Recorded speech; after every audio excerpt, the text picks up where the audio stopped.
Question में कहता है कि 69 124 में वह कौन सी छोटी संख्या गुना करें कि वह संख्या जो है वो एक घन संख्या हो जाए।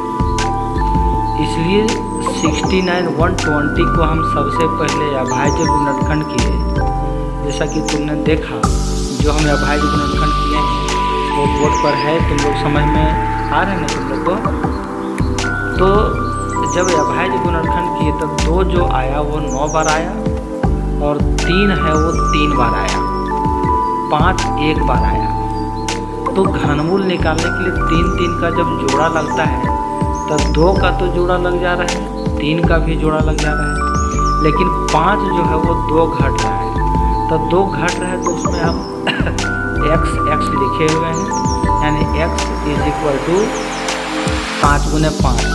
दोनों खंड जो बनाए हैं उसमें 5 × 5 आएगा, यानी 5 × 5 = 25। 5 × 5 = 25 जो होगा वह छोटी संख्या होगा। तो घन संख्या जो हो जाएगा वो 69 120 में 25 से मल्टीप्लाई करेंगे तो 1728 000 आएगा। ये एक घन संख्या है। अब इसका घनमूल निकालने के लिए फिर उसी प्रकार हमने गुणनखंड किया, जैसा कि तुम देख रहे हो। और जब गुणनखंड किए हम तो 2 जो आया वो 9 बार आया, 3 जो है वो 3 बार आया, और अब की 5 भी 3 बार आ गया। तो इस प्रकार पूर्ण घन संख्या प्राप्त हो गया। तो जोड़ा लगाए तो 3 × 2 का 1 2, फिर 3 × 2 का 1 2, फिर 3 × 2 का 1 2, 3 × 3 का 1 3 और 3 × 5 का 1 5। अब इस सबको मल्टीप्लाई कर दो।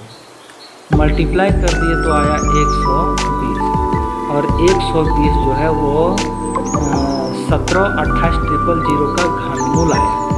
तो इस प्रकार ये क्वेश्चन बन करके हमारा रेडी। क्या बोला गया कि 3 संख्याओं का अनुपात 2:3:4 है और इन संख्याओं के घनों का योग 99 000। तो हम क्या किए, माना अनुपातिक राशि = k।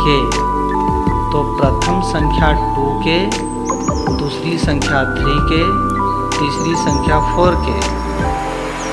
क्योंकि प्रश्न में बोला गया है कि तीनों संख्याओं का घन, तो 2k का क्यूब प्लस 3k का क्यूब प्लस 4k का क्यूब = 99 000। तो 2k का क्यूब हो जाएगा 8k क्यूब, 3k का हो जाएगा 27k क्यूब, 4k क्यूब का होगा 64k क्यूब = 99 000। तो 64, 27 और 8 को जोड़ोगे तो कितना मिलेगा, 99 k क्यूब, और उधर 99 000 है। तो 99 × 99 कट गया और इधर 3 को 0 1 पर चढ़ गया। तो k क्यूब = 1000। अब k का हम मान निकालेंगे तो उधर घनमूल चढ़ेगा, उसका मान होता है 10। k का मान 10 आया है, तो पहली संख्या जो होगा वो चूँकि 2k है तो 2 × 10 = 20। दूसरी संख्या 3k है, 3 × 10 = 30। और तीसरी संख्या 4k है, 4 × 10 = 40। इस प्रकार क्या निकल गया, तीनों संख्याएं निकल गए। बस।